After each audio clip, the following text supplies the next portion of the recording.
The Telltale Heart. 1. Listen, listen, and I will tell you how it happened. You will see, you will hear how healthy my mind is. It is impossible to say how the idea first entered my head. There was no reason for what I did. I did not hate the old man. I even loved him. He had never hurt me. I did not want his money. I think it was his eye.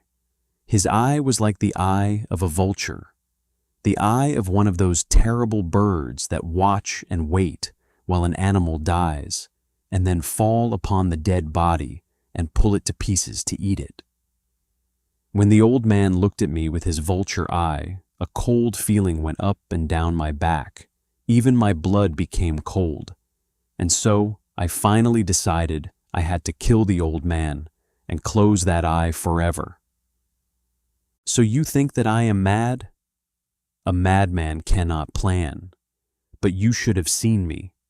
During all of that week, I was as friendly to the old man as I could be, and warm and loving. Every night, about 12 o'clock, I slowly opened his door.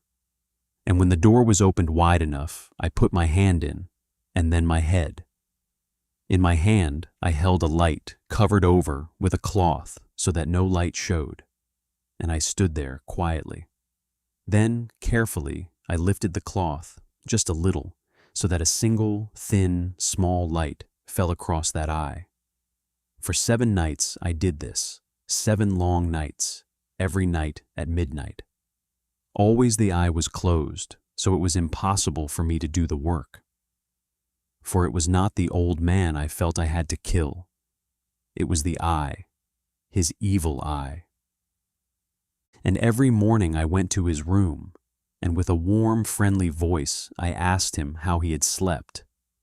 He could not guess that every night, just at 12, I looked in at him as he slept. The 8th night I was more than usually careful as I opened the door. The hands of a clock move more quickly than did my hand. Never before had I felt so strongly my own power. I was now sure of success. The old man was lying there, not dreaming that I was at his door. Suddenly he moved in his bed. You may think I became afraid, but no. The darkness in his room was thick and black. I knew he could not see the opening of the door. I continued to push the door, slowly, softly. I put in my head. I put in my hand, with the covered light. Suddenly the old man sat straight up in bed and cried, "Who's there?" I stood quite still. For a whole hour I did not move, nor did I hear him again lie down in his bed. He just sat there, listening. Then I heard a sound, a low cry of fear which escaped from the old man. Now I knew that he was sitting up in his bed, filled with fear. I knew that he knew that I was there. He did not see me there. He could not hear me there. He felt me there. Now he knew that death was standing there. Slowly, little by little, I lifted the cloth until a small, small light escaped from under it to fall upon that vulture eye. It was open, wide, wide open, and my anger increased as it looked straight at me. I could not see the old man's face. Only that eye, that hard blue eye, and the blood in my body became like ice. Have I not told you that my hearing had become unusually strong? Now I could hear a quick, low, soft sound, like the sound of a clock heard through a wall. It was the beating of the old man's heart. I tried to stand quietly, but the sound grew louder. The old man's fear must have been great indeed. And as the sound grew louder, my anger became greater and more painful. But it was more than anger. In the quiet night, in the dark silence of the bedroom, my anger became fear. For the heart was beating so loudly that I was sure someone must hear. The time had come. I rushed into the room, crying, "Die! Die!" The old man gave a loud cry of fear as I fell upon him and held the bed covers tightly over his head. Still his heart was beating, but I smiled as I felt that success was near. For many minutes that heart continued to beat, but at last the beating stopped. The old man was dead. I took away the bed covers and held my ear over his heart. There was no sound. Yes, he was dead, dead as a stone. His eye would trouble me no more. So I am mad, you say? You should have seen how careful I was to put the body where no one could find it. First, I cut off the head, then the arms and the legs. I was careful not to let a single drop of blood fall on the floor. I pulled up 3 of the boards that formed the floor and put the pieces of the body there.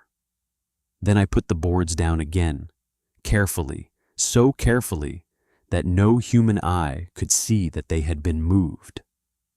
As I finished this work, I heard that someone was at the door. It was now 4 o'clock in the morning, but still dark. I had no fear, however, as I went down to open the door. 3 men were at the door, 3 officers of the police. One of the neighbors had heard the old man's cry and had called the police. These 3 had come to ask questions and to search the house. I asked the policeman to come in. The cry, I said, was my own, in a dream. The old man, I said, was away. He had gone to visit a friend in the country. I took them through the whole house, telling them to search it all, to search well. I led them finally into the old man's bedroom. As if playing a game with them, I asked them to sit down and talk for a while. My easy, quiet manner made the policeman believe my story.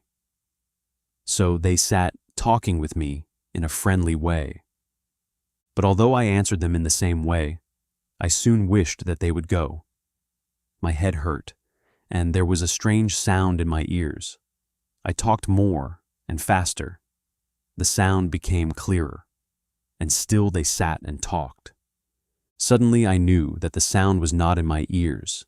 It was not just inside my head. At that moment, I must have become quite white. I talked still faster and louder, and the sound, too, became louder.